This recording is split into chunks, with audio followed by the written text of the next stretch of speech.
Field, education, sports और source of चीज़ों में इतने इन्वॉल्व रहते हैं. Thank you ma'am for the Holi colours. I look forward to that. और तो मैं थोड़ा सा आपको जो हमारी फैमिली का शुरू से लेडीज़ के एजुकेशन के एडवांसमेंट में जो रोल रहा है उसका मैं थोड़ा सा आपको बताना चाहती थी. जो मेरे परदादा जी थे महाराजा गंगा सिंह जी, वो बहुत एक विजनरी आदमी थे. और उन्होंने गोइंग बैक टू 1930s में सबसे पहली जो लेडीज़ की स्कूल थी, लेडी एल्गिन स्कूल को और महारानी गर्ल्स स्कूल को फाउंड किया था. उस वक्त में जो ऑर्थोडॉक्स ट्रेडिशनल जो राजपूत फैमिली के जो ठिकाने वाले थे वहाँ पे ये गर्ल्स के एजुकेशन का कोई भी वो प्रैक्टिस नहीं थी, बिकॉज मोस्टली ये लेडीज़ पर्दा में रहती थी. So they were not expose to education in the same way जैसे आज होता है. लेकिन इसमें सबसे बड़ा योगदान मेरे परदादी जी महारानी पटियानी जी उनका था कि उन्होंने एक पॉजिटिव रोल प्ले करके और ये जो क्या ये की थी, लेकिन आई वाज वेरी यंग, एक आर्मी कैप्टन के साथ टाई हुआ. तो कौन जाएगा जापान टीम के साथ. वो एक टाई शूट अहमदाबाद में हुआ था. मेरे फादर मुझे लेके गए थे. तो वो जब आर्मी कैप्टन आए तो मुझे देख के ही थॉट अच्छा ये तो स्कूल गर्ल है, नो प्रॉब्लम. एंड फिर हमारा टाई शूट स्टार्ट हुआ. And at the end of it मेरा स्कोर उनसे ज़्यादा था. I think army captain was very shocked. एक छोटी टीनेजर गर्ल है वो वापस जाके क्या कहा होगा उनके कॉलीग्स को, आई डोंट नो. लेकिन उनके लिए काफ़ी एक शौक रहा एक यंग टीनेजर एक आर्मी कैप्टन को शूटिंग में हरा सकती है. तो एनीवे हम लोग हमारा जो भी बेस्ट कर सकते थे किया. और अब इट इज़ वेरी इनकरेबल से ग्रेजुएट होके और हमको 12 और टेलीविजन शूटिंग में स्टार्ट किया पापा ने.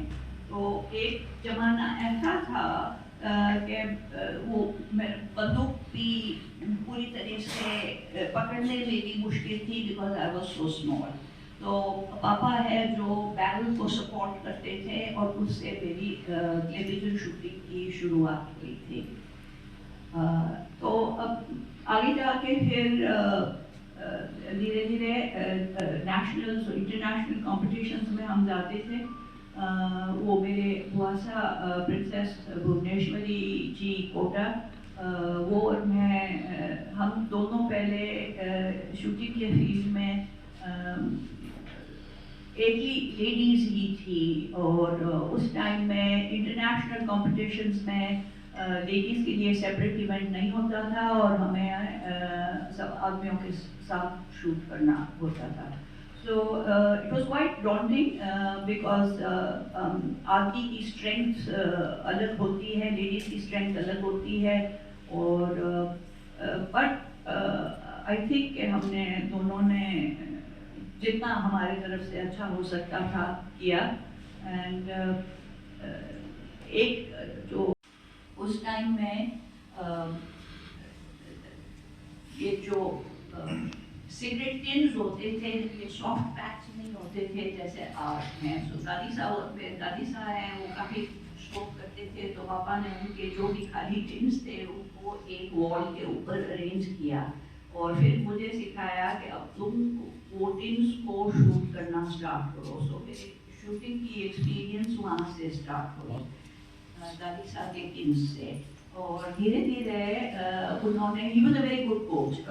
पेशेंस था, कोच के साथ एक पेशेंस होना चाहिए बिकॉज छोटे छोटे बच्चों को इंकरेज करना, ज़्यादा उनको फोर्स नहीं करना, स्पॉन्टेनियसली उनका टैलेंट आगे करना एक इजी चीज़ नहीं है. तो एनीवे तो मेरा शूटिंग करियर तब से स्टार्ट हुआ और आई थिंक मैं कोई 7 साल स्कूल जाना शुरू किया. और जैसे टाइम चलता रहा more and more girls join. And अब ये जो महाराजा गंगा सिंह जी का उस टाइम जो विजन था कि girls should be educated even from traditional जो राजपूत फैमिली से हैं, तो उससे बहुत फर्क पड़ा है। And education is the foundation of everything, कुछ भी हो education is the foundation for everything.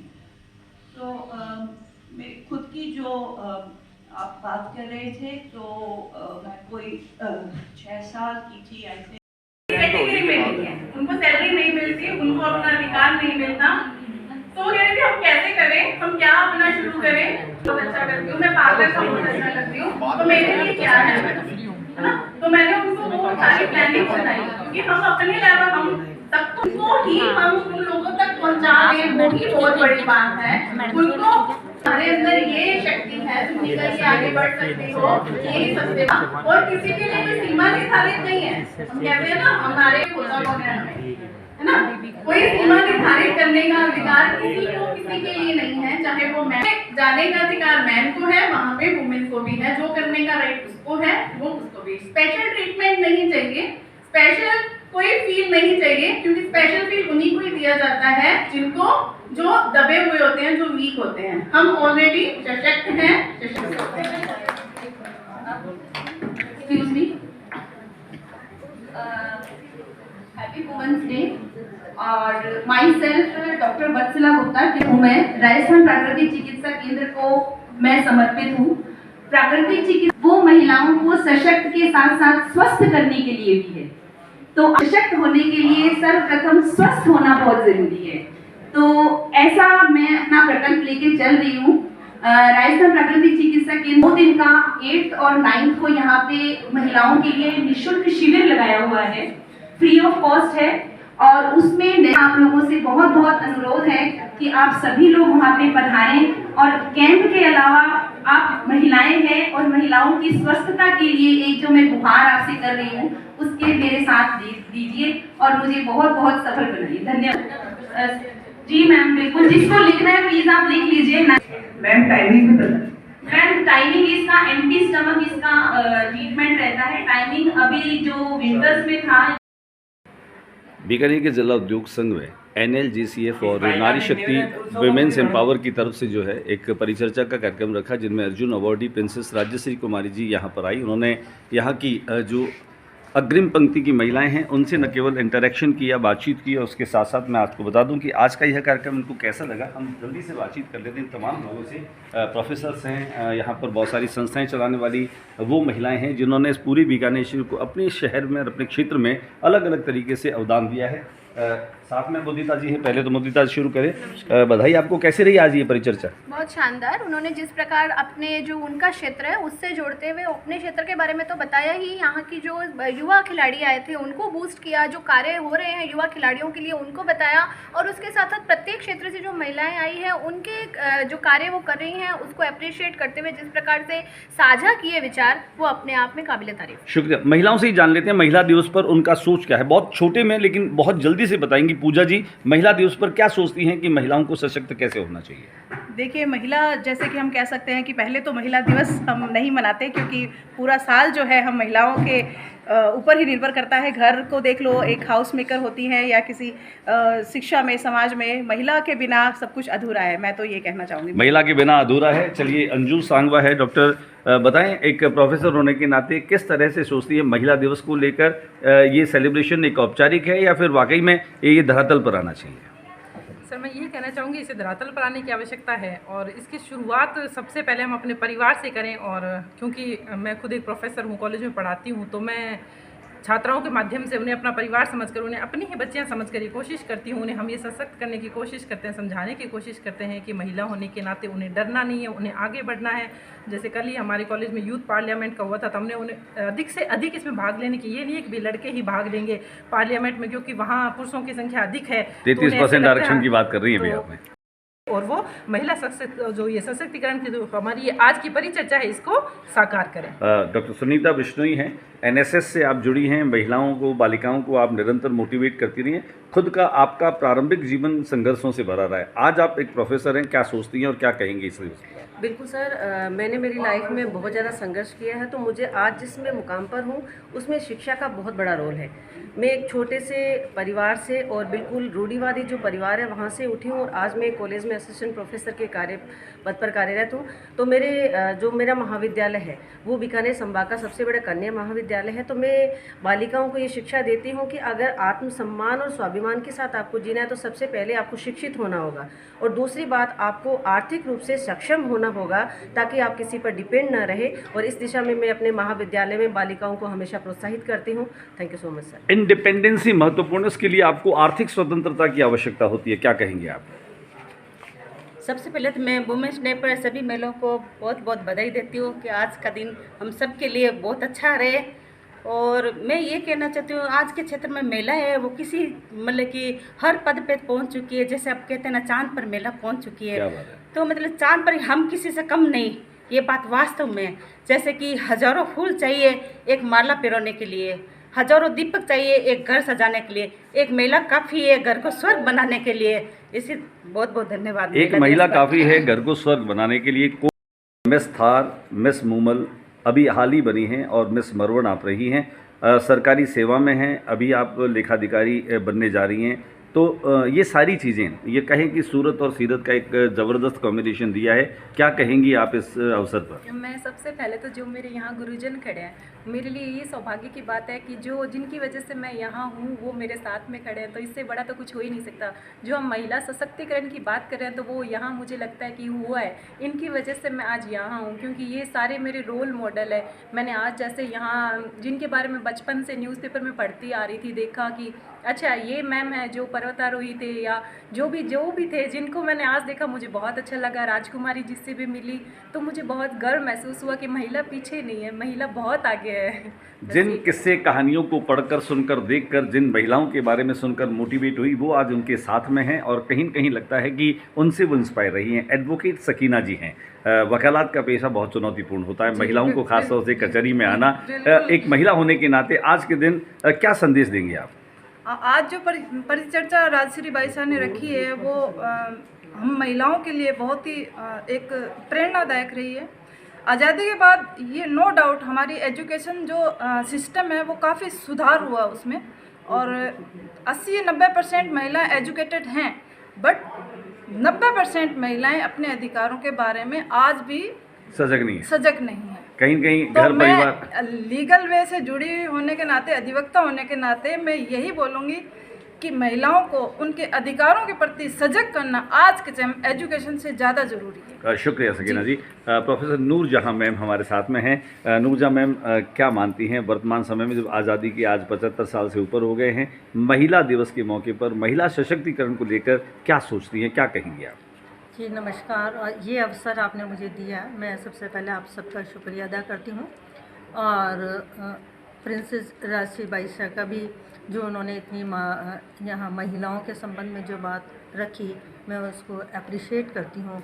और इसी संबंध में मैं बताना चाहूँ कि आज आज़ादी के 75 वर्ष पूर्ण हो जाने के बाद भी महिला शिक्षा का जो क्षेत्र है वो हालांकि आंकड़े यही बताते हैं कि दिन प्रतिदिन महिलाएं शिक्षित हो रही हैं, डिग्री प्राप्त कर रही हैं, लेकिन रेशो अगर हम देखें उस रेशो में आज भी हायर एजुकेशन जो है वो उसका प्रतिशत कम है पुरुषों के मुकाबले। आवश्यकता है इस क्षेत्र में काम करने की। अगर हम रिसर्च के क्षेत्र में जाएं तभी हम देखते हैं कि महिलाओं का जो प्रतिशत है वो कम है। हायर एजुकेशन पे मैं अभी जो रिसेंट नई शिक्षा नीति आई और महिला महाविद्यालय में हूँ, उसी कॉलेज में पढ़ी हूँ, उसी में पढ़ा रही हूँ, और मुझे बहुत दुख होता है कि 30 नंबर जो असाइनमेंट के बच्चों को हम आंतरिक मूल्यांकन कर रहे हैं, बच्चों वो मूल्यांकन के लिए असाइनमेंट मंगवाना हमारे लिए एक मशक्क़त की बात है। बच्चों को इस बात को बहुत सीरियस लेना चाहिए कि यही शिक्षा है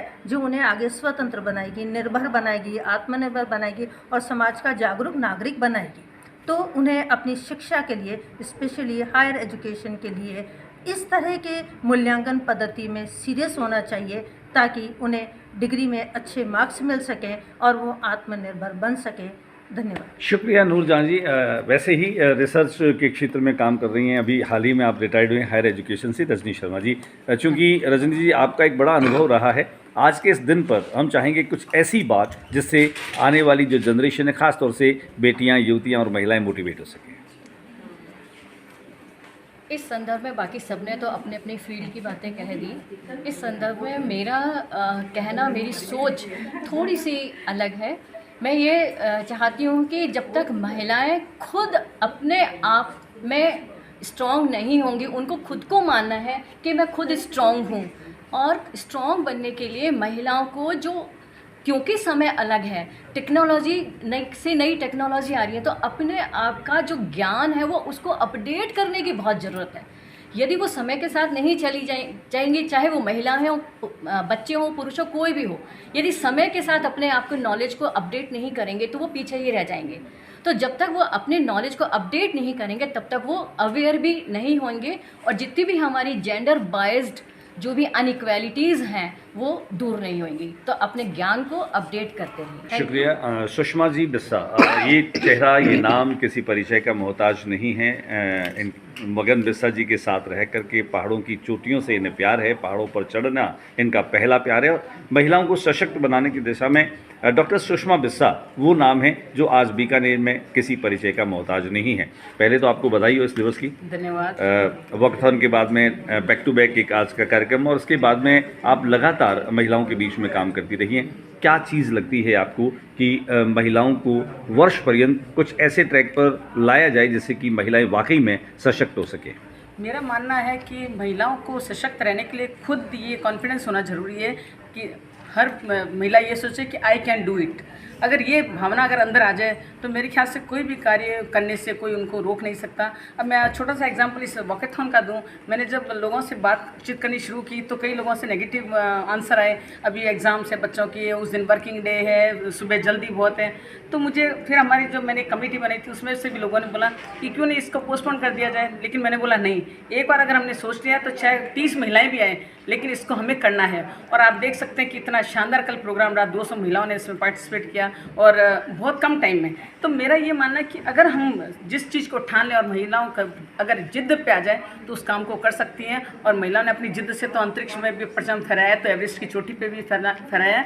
और मैं केवल माउंटेनियर होने के नाते ये नहीं कहूँगी कि केवल एक माउंटेन पे चढ़ना ही एक अपनी ज़िंदगी है। माउंटेन पे चढ़ने के साथ हम बहुत चीज़ें सीखते हैं, टीम स्पिरिट की भावना है, सहन शक्ति, और उसके बाद में पर्यावरण को स्वच्छ रखना। तो ये सब चीज़ें एक साथ जुड़ी हुई है। इसलिए मैं चाहती हूँ पूरे साल में अभी हमने एक नई कमेटी बनाई जिसमें जितने भी स्पोर्ट्स हैं उन सबको एक साथ एक मंच के नीचे लेके आए, उसमें सारे नारी संगठनों को जोड़ा है। तो इस तरह से हम पूरे साल कुछ न कुछ करते रहें और अपनी ज़िंदगी में कुछ चेंज लाते हुए अपनी ज़िंदगी को उत्साह, सकारात्मक बदलाव लाते हुए। चलिए, आपके साथ आप ही को फॉलो करने वाली सोनिका सेन ब्लैक बेल्ट हैं, और अगर कोई भी इनसे छेड़खानी करता है तो ये थोड़ा सावधान रहे, क्योंकि इनके हाथ पाँव सब चलते हैं, ज़ुबान कम चलती है, परिणाम देती है, सीधे आपको धूल चटा सकती हैं। जब आपके बारे में ये संबोधन किया जाता है सोनिका जी, कैसा लगता है कि आप बड़ी ताकतवर है? दिखती तो कोमल है लेकिन है बड़ी ताकतवर। Thank you sir.